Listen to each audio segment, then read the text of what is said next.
Ok. Gente, hoje à tarde vamos continuar aí sobre aplicação. Quero passar mais uma coisa aqui. Eu acho que isso não é original do meu pai, não, mas uma coisa que ajuda muito para trabalhar como eu posso aplicar o texto sem forçar um texto. A ideia é o seguinte: nós temos um abismo entre dois mundos. Acho que é o John Stott que coloca, né? Nós temos esses dois mundos, o mundo bíblico e o nosso mundo atual. Obviamente, a primeira coisa que nós queremos fazer é uma hermenêutica, uma boa exegese no texto.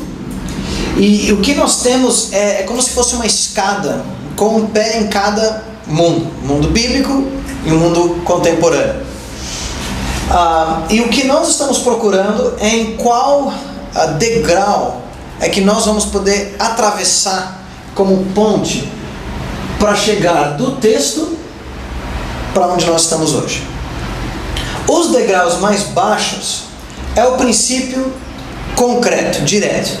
Aquela passagem que é assim: filhos, obedecei vossos pais no Senhor. Ok, o que significa no mundo bíblico? Filhos, obedecer os pais. O que significa hoje? Filhos, obedecer os pais. Não tem, já direto. A gente faz o estudo do texto no sentido dos seus ouvintes originais. Mas às vezes, quem sabe na sua igreja, não tem ninguém lidando com a tentação de adoração à Nossa Senhora da Aparecida. E aí você mete uma mensagem sobre isso, que é verdade, mas não é muito relevante ao seu público ali. Então seria interessante você subir mais um grau de abstração, falando de idolatria, mas vamos falar da idolatria não simplesmente uma imagem adorada, mas idolatria por qualquer coisa, isso, que toma o lugar de Deus. Pronto. Isso é simples, né? A gente faz isso quase que automaticamente às vezes. Tem texto que a gente tem que fazer isso com um pouco mais de esforço, porque são textos mais complicados. Mas normalmente são coisas simples, que a gente já sabe um pouco desses caminhos já bem trilhados. Por exemplo, idolatria, né? Mas note, a gente não... A ponte direta teria sido: eu, né, não adorem Baal. Tá, não é o nosso caso. Não adorem Buda ou Nossa Senhora Aparecida. Ok, talvez em alguns lugares talvez esse seja o caso, que realmente essa é a aplicação. Mas não é nosso. Suba mais um. Não adorem as coisas, o seu emprego, o seu dinheiro, o seu carro. Ok, beleza. Tranquilo, né? Vamos lá. Gerar um princípio teológico supracultural é a tarefa mais importante da hermenêutica. Por isso que eu escolho esta para ser a minha grande ideia. Porque ela já faz a ponte, ela já engloba o que acontece no texto e o que acontece hoje. E já traz junto e eu posso aplicar aquilo com mais facilidade. Ela representa o significado do texto, a razão pela qual o texto foi incluído no cânon bíblico. É isso que eu quero saber. Por que o Espírito Santo inspirou esse texto? O que ele quer com isso? E é isso que eu vou aplicar. A ideia exegética do texto sempre será expressa em termos da audiência original, que é o que o Carlos faz no livro dele. O princípio teológico será expresso em termos supraculturais, aplicáveis tanto para a audiência original como para a audiência atual, e as aplicações e a ideia homilética serão expressas em termos da audiência atual. De novo, os 3 pontos que eu falei. Ok. Vamos fazer um exercício aqui para ver isso na prática. Abre lá, por favor, Filipenses 4:4.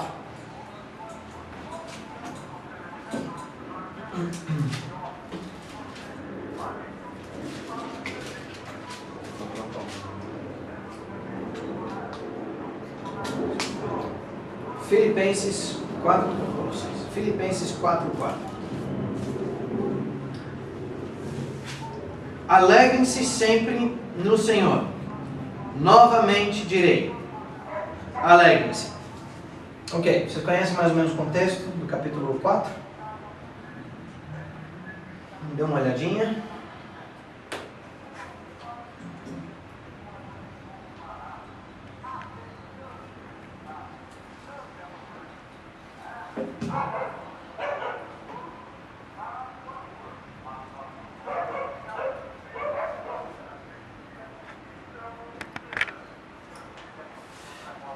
O que a gente poderia dizer é o princípio exegético aqui?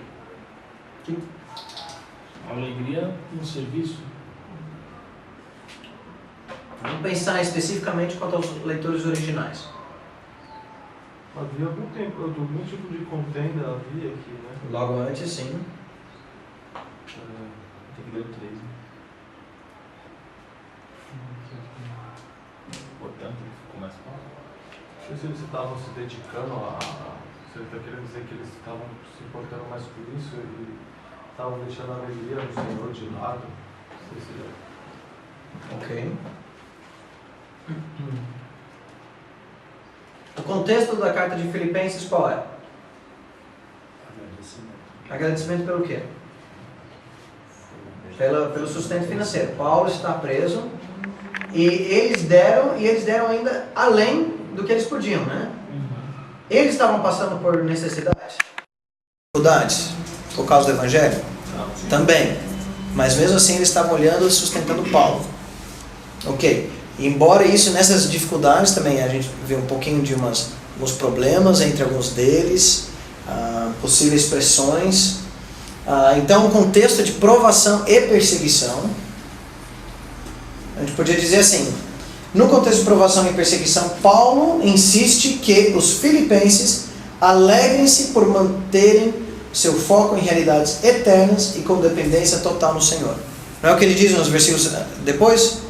Tudo que for verdadeiro, tudo que for nobre, não andeis ansiosos por coisa alguma, dê graças, apresente seus pedidos a Deus, a paz que excede todo o entendimento. Então, minha alegria vem da minha realidade eterna, dependência em Deus. Então, a exegese me mostra o contexto ali, provação, perseguição. Paulo falando aos filipenses para se alegrarem diante disso.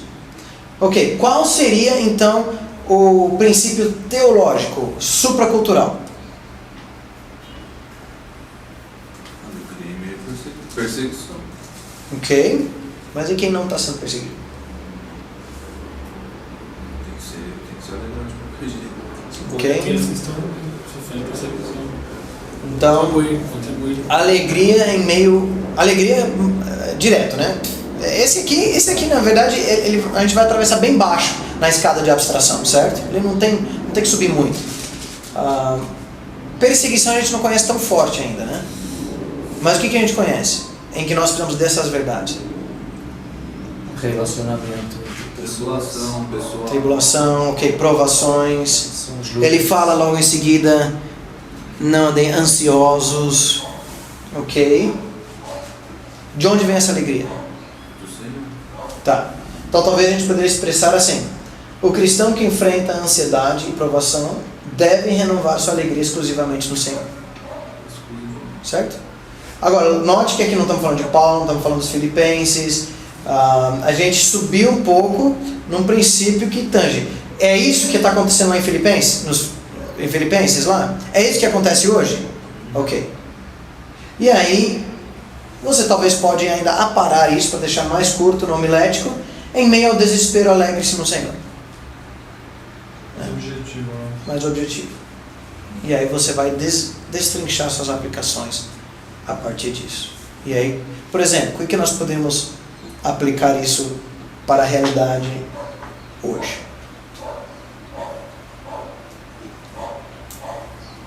O cristão sofre, pensando em termos... o cristão sofre perseguição psicológica ou perseguição ideológica. Onde ele vai e onde ele abre a boca. Se ele é conhecido como cristão, ele sofre essa perseguição ideológica e psicológica. O que mais? Vamos tentar ser mais... Vamos colocar sapatos, tênis nisso aí, né? Que a gente fala em inglês, né? Coloca put shoes on no princípio. Para ver, como que é isso aqui na rua? Como que esse princípio funciona ali no dia a dia na rua? Vamos tentar imaginar uma situação real. Nós somos um extraterrestre e temos que conviver com esse jeito mundano. Os negócios. Falar, negociar as corrupções, palavreados, condutas. Mais específico. Os negócios, a forma como um cristão conduz os negócios. Por exemplo, Ele vai ter que devolver, Honestidade. ele vai ter que ser honesto. E hoje no Brasil que reina a corrupção, não só na política, né? Então a pessoa vai ter que decidir. Tá? Calma. Ele vai fazer, ele vai viver honestamente, e às vezes ele vai ter prejuízo financeiro com isso, mas às vezes ele vai ficar alegre porque ele obedece a Cristo. Ele não só obedece, mas ele tem satisfação em obedecer. Então, mesmo tendo privações nesse campo, em virtude da perseguição, aí no caso profissional,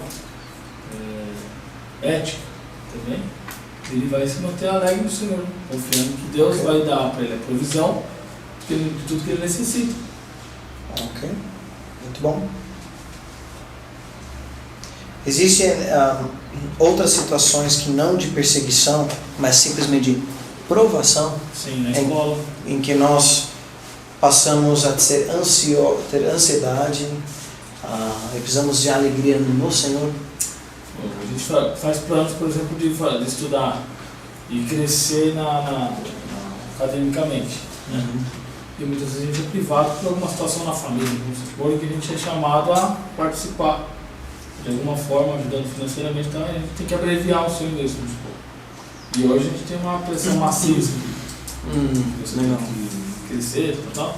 Então o jovem, por exemplo, imaginando o jovem que faz planos nessa parte, ele muitas vezes vai ter que abreviar o sonho dele, mas ele sabe que está fazendo o papel de cristão.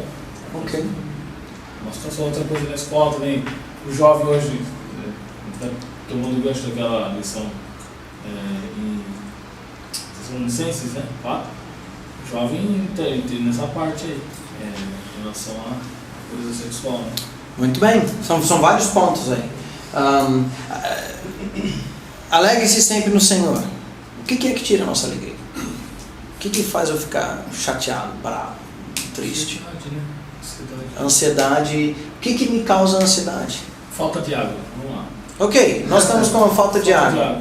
E existem pessoas que estão andando por aí com muita ansiedade, atordoados por causa da falta de água, checando de 5 em 5 minutos o nível das represas na internet.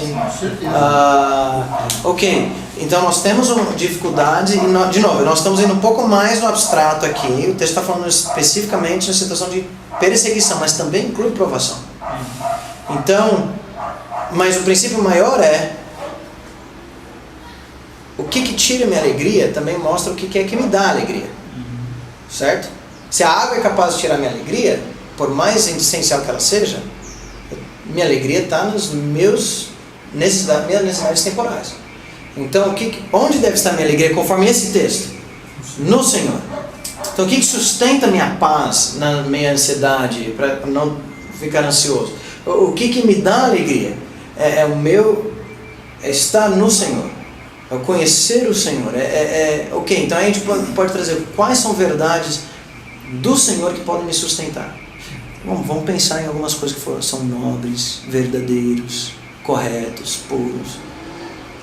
O que Cristo fez por nós, o seu amor por nós, nos sustentar, de cuidar de nós como Ele cuida, melhor do que Ele cuida dos passarinhos e das flores. E às vezes a gente fica colocando na mente e se. E isso tira a nossa alegria e nos causa ansiedade. Incredulidade. E a gente pensa em... Às vezes o versículo 8, claro, estou expandindo aqui no contexto, mas é isso que a gente tem que fazer. Tudo que for verdadeiro, nobre... Às vezes a gente só aplica isso aí contra a pornografia e outras coisas. Está certo, tem a ver também. Mas também tem a ver com aqueles pensamentos que ficam girando em nossa mente, pelo menos na mídia, mas aquele confronto que eu preciso fazer, e se ele falar isso, o que eu vou falar? E se perguntarem isso, como que vai ser? E se acontecer isso, qual que vai ser? Eu tentando cercar, como se eu fosse o jogador de xadrez, que tem que saber todas as jogadas antes, ao invés de depender de Deus, controle dele, em paz, sabendo, não, o que é verdadeiro? Isso já aconteceu? Não. Ansiedade é em cima de coisas que ainda não aconteceram.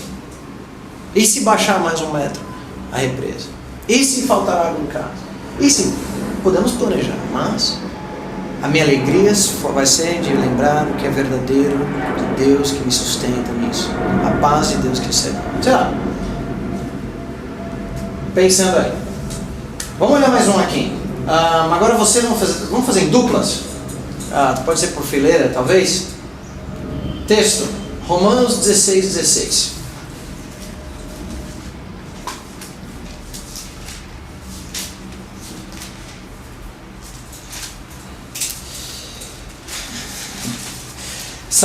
Saúdem uns aos outros com beijo santo. Todas as igrejas de Cristo enviam-lhes saudações. Quem? No sermão de saudação não. Qual que é, então? Romanos 16:16, deixa eu voltar lá para o outro gráfico. Aqui, ó. Qual que é o princípio exegético? Direto para os ouvintes originais. Suba na escada de abstração. Qual o princípio teológico? Qual que é a aplicação prática para nós hoje? Então, de 2 em 2 aí, por favor. Ok, vamos lá, eu ouvi de vocês. Qual a ideia exegética? Ou melhor, qual o sentido no texto para os ouvintes originais? O que Paulo queria? Que eles tivessem afeto, familiaridade entre si. Mas no contexto ali, específico deles. Tipo assim, o respeito entre os irmãos revela o amor cristão, né? O respeito Sim. deles. Mas isso vocês já estão na escada de abstração. Vamos começar ali embaixo ainda. Vamos começar aqui ainda. Paulo queria beijar. O que Paulo queria? Beijar. Um beijo Santo. Um beijo santo, demonstrando Amor. um amor. Ok, um amor, um afeto genuíno. O beijo Ok. como símbolo do amor entre os irmãos. Entre os romanos, os irmãos da igreja de Roma, certo? Então nós estamos aqui. Paulo exige que os irmãos romanos se cumprimentem uns aos outros com beijos fraternos, puros, genuínos. É isso, né? É o que o texto está dizendo. Ok, agora sim, subindo um pouco, a gente pode já pular do texto nesse sentido, direto para cá? Vou mandar todo mundo sair. Hoje, aqui em São Paulo, podem existir igrejas no Brasil, no mundo, em que isso é apropriado. Hoje aqui, não que a gente não quer que a cultura mande na Bíblia, não é isso. Mas o princípio aqui qual que é? É o Demonstrar o quê? Demonstrar para nós aqui um amor verdadeiro. Um amor verdadeiro. O que mais? Algo em comum. Algo em comum. Porque assim, ele fala todas as igrejas, ele não fala só isso, a Saulo desse encontro. Depois ele vai todas as igrejas de Cristo enviam-lhe saudações. Então, é um corpo, todos eles têm algo em comum. Okay. Não só ali os irmãos de Roma, mas... Então esse beijo santo está expressando Unidade. essa unidade em É Cristo. uma coisa assim, família de Deus. Ok, legal. Então, família de Deus. Então, existe esse princípio, mas... Qual que é o princípio teológico? O que ele está querendo? Existem esses aspectos, essas ideias, mas vamos consolidar isso. O que significa então? Que esse amor que tem que existir entre os irmãos Tá. seja revelado às pessoas. Cristo não falou isso para nós? Que o mundo vos conhecerá se amarmos uns aos outros. Ok, então seja expresso. Esse amor tem que ser expresso, tem que ser através de afeto.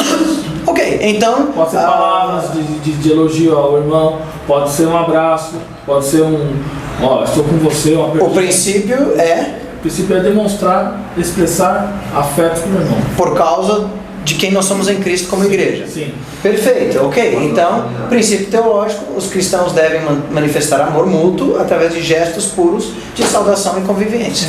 Perfeito. Descendo a escada de abstração para nós hoje. Você vai pregar esse texto na sua igreja. Qual é a aplicação? Os irmãos gostam os ovelha gorda, gostam de me salve a palavra. No último toque do piano ainda tá na rua indo embora.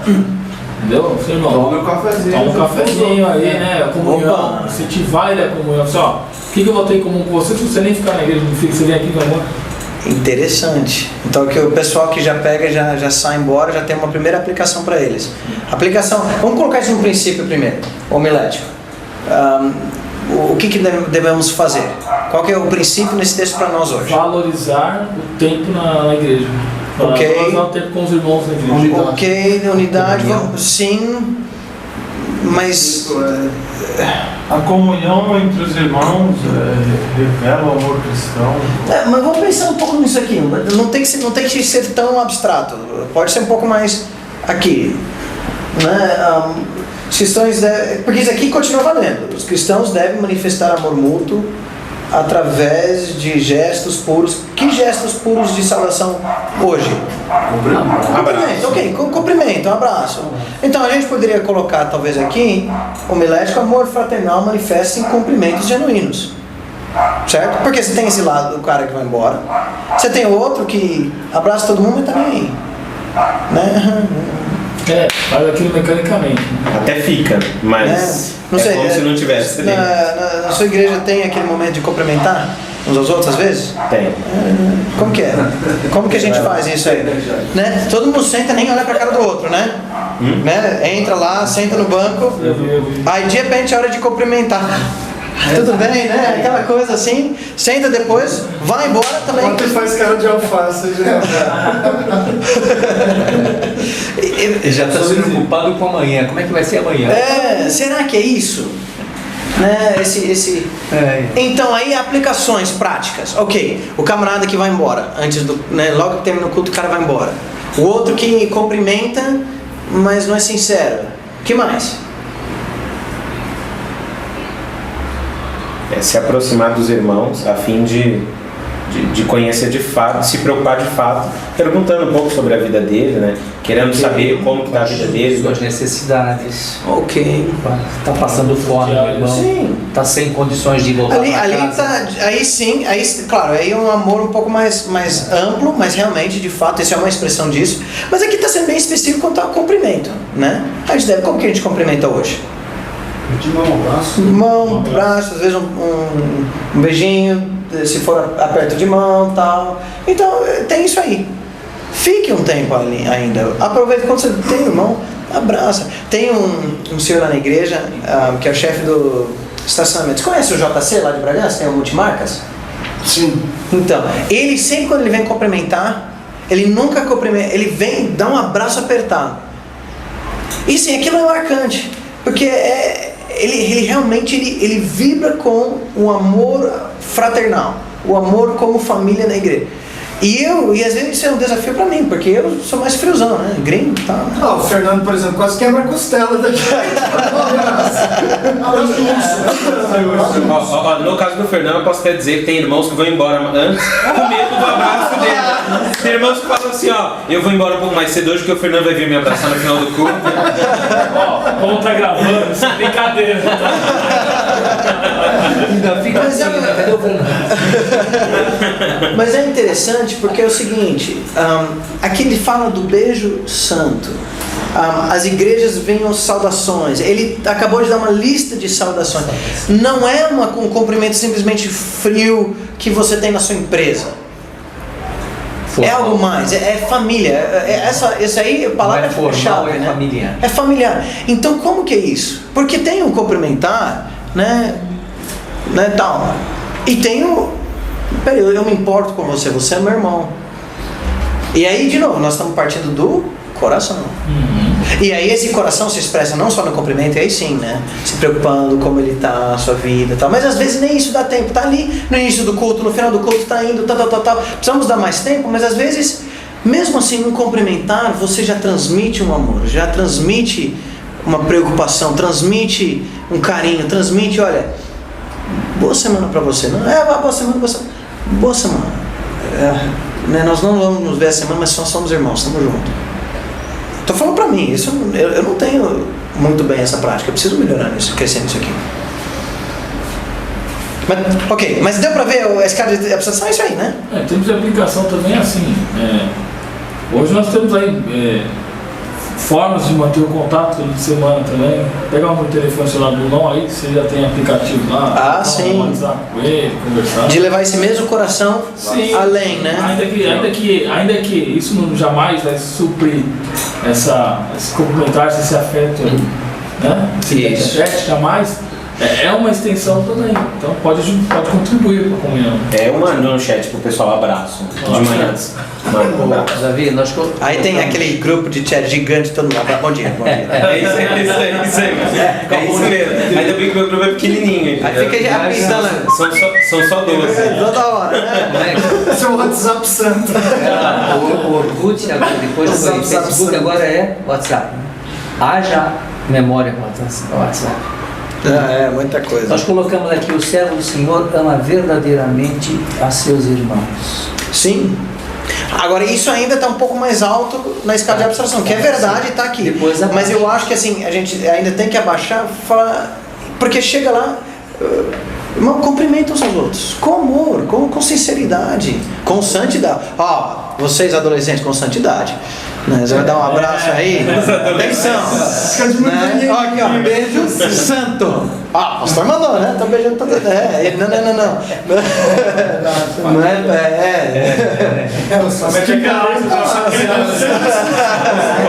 Os meninos chegam todos mais cedo fazer uma fila. O pastor falou sobre o beijo santo. Eu vou ficar atrás da igreja lá, vou ficar lá porque lá tá cheio de garotinho. Vou ficar lá. Eu vou ficar, exato, é um problema seríssimo. Olha só, vamos só olhar mais alguns exemplos aqui. Eu não lembro se eu mostrei para vocês a Ageu 2. Eu sempre lembro eu vou fazer uma pregação, assim, quem vê casa não vê construção, entendeu? Porque o cara só via as necessidades dele e não se preocupava com a construção do templo. Então, cadê aqui? Cadê a Ageu 1? A Ageu 1, qual que é o problema lá?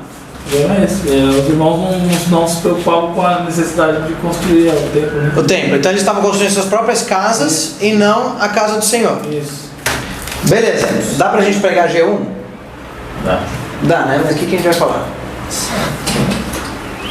Sobre o trabalho cristão, Então, construir o templo é construir projeto de construção da igreja.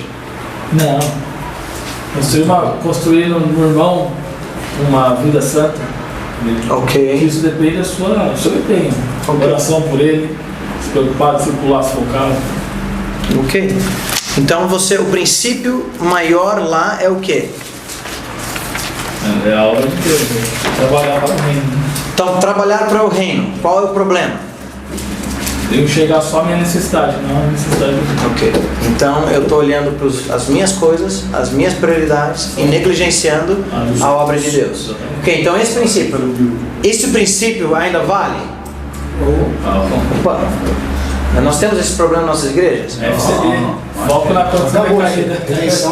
Então, estão vendo que a foco na condição decaída, né? O problema é prioridades invertidas. Prioridades nisso não.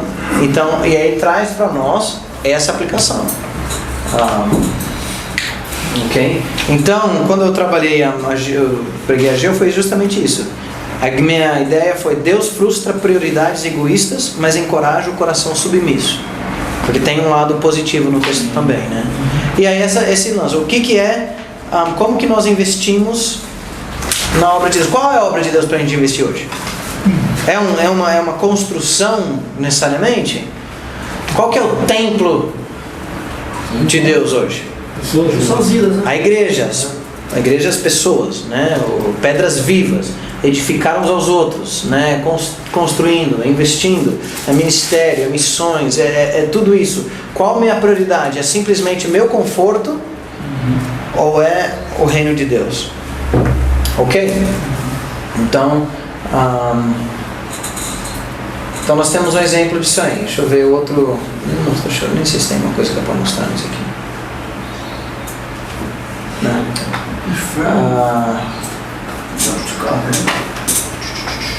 Você voltou, cara, a gente tá feliz. Ok. Esse era G1, na verdade. Tiago 3. Tiago 3 é bem fácil, né? Problemas da língua. Onde você tem que. Você tá gravando isso, Tiago 3, você precisa subir muito alto na escala de abstração? Não, você não precisa.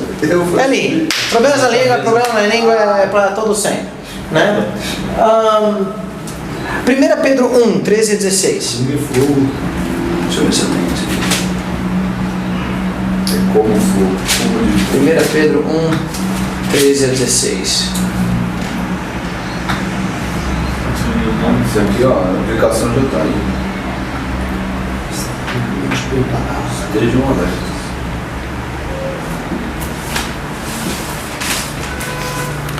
Portanto, estejam com a mente preparados, prontos para agir, estejam alertas, coloquem toda a esperança na graça que lhes será dada quando Jesus Cristo for revelado. Como filhos obedientes, não se deixem amoldar pelos maus desejos de outrora, quando viviam na ignorância, mas assim como é santo aquele que os chamou, sejam santos, vocês também, em tudo que fizerem. Está escrito, sejam santos porque eu sou santo. Qual o problema? Se manter santo numa sociedade corrupta, Ok. promíscua. Voltar atrás, né? Qual o contexto de 1 Pedro? A ideia da igreja que tem. Qual é o problema dos ouvintes? Então isso sim, essa ideia, o problema dessa passagem. Então um passo para trás, qual o problema para os ouvintes originais de 1 Pedro? O que eles estavam enfrentando? Perseguição. Perseguição. Provações por causa, lembra lá,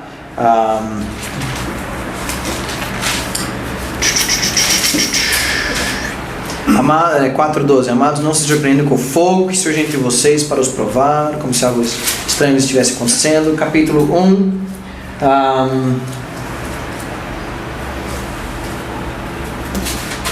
1:6.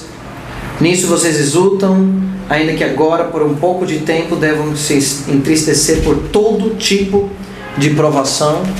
Então, quando a provação vem, a nossa tentação é o quê? Ceder. Entrar e conformar ao mundo.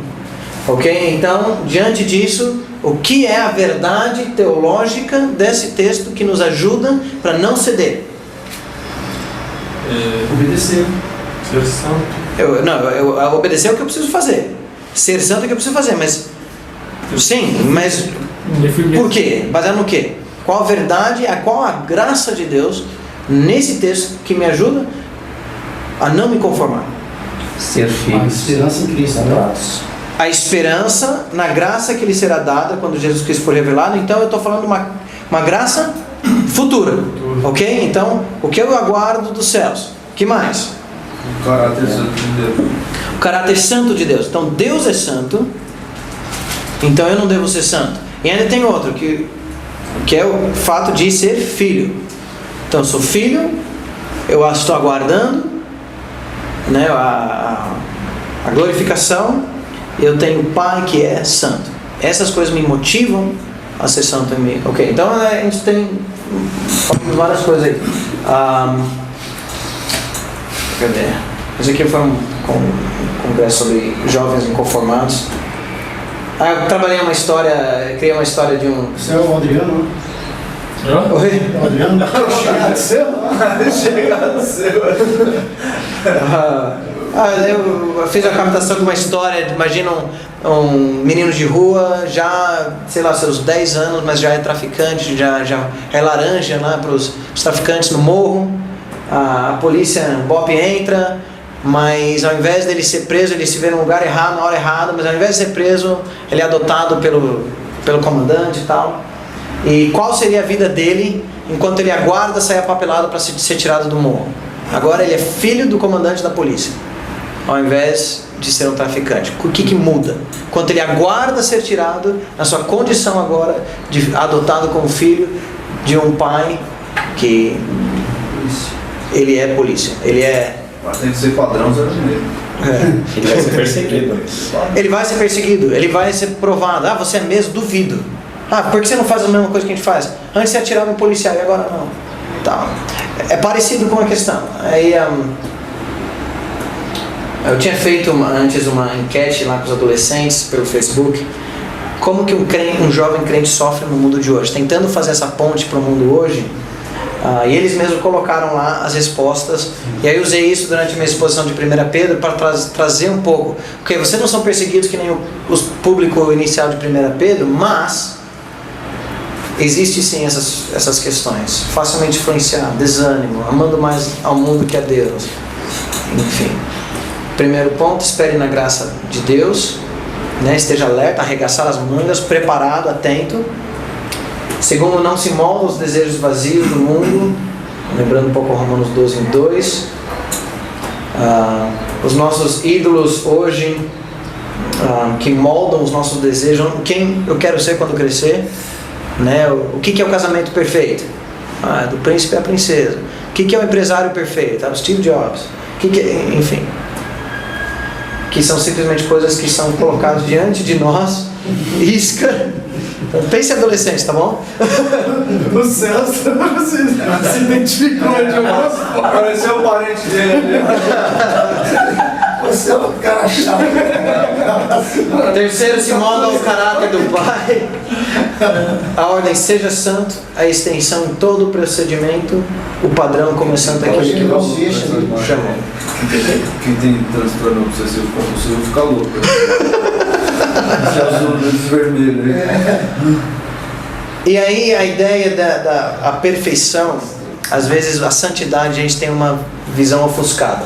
A gente pensa que é o menininho bonitinho, né, preparado para sair para o culto, e na frente da sua casa tá os rapazes na várzea jogando bola. Ele queria tanto estar lá, e tantas vezes a nossa percepção puxa, eu não posso nada. Santidade é chato. Na minha vida eu tive que fazer o contrário. Eu fazia muito aquilo, para depois fazer tudo. E aqui porque ele fala, né, não se deixa mudar pelos desejos de outrora, quando viviam na ignorância. A santidade que nós temos hoje.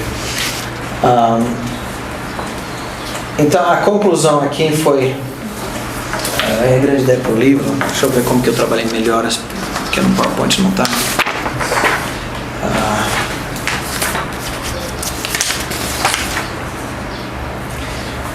Eu dividi aqui a aplicação para crentes e para não crentes, no caso onde eu estava na época. Se você já conhece a graça, o que Jesus fez por você, é mais aquilo que eu falei sobre do que um seguro contra incêndio. O que Deus quer de nós? Diante de entender tudo que Ele fez por nós, nos adotando, pensando naquele rapaz. Eu era o menininho de rua que foi resgatado de ser condenado pelo comandante do exército, sei lá. Então, por causa disso, eu preciso preparar minha mente lembrando quem eu sou, o que Jesus garante que eu sou, que eu estou livre do pecado e uma vida sem sentido, da pena do pecado. Eu tenho a vida de Cristo dentro de mim. Então, guarde seu corpo para Deus, cuidado, não contamine com ficar, imoralidade sexual, bebedeiras, guarde seus olhos, filmes, pornografia, guarde seus pés, onde você vai, festas, baladas, guarde sua boca, fofocas, calúnia, piadas sujas, gritaria contra os pais, seus ouvidos, músicas sensuais que infiltram o coração, etc. Nós não conseguimos produzir para nós mesmos a santidade de Deus. Por isso tem que ser com a mente preparada, esperando a graça de Cristo. Precisamos clamar a Deus pela graça dele para fazer a mudança na nossa vida. Essa é a ideia aqui. Ok. E tem outros exemplos aí, mas que a gente vê depois. Uma palavrinha aqui sobre pregações redentoras. Mas antes disso, vamos 5 minutos? Intervalo?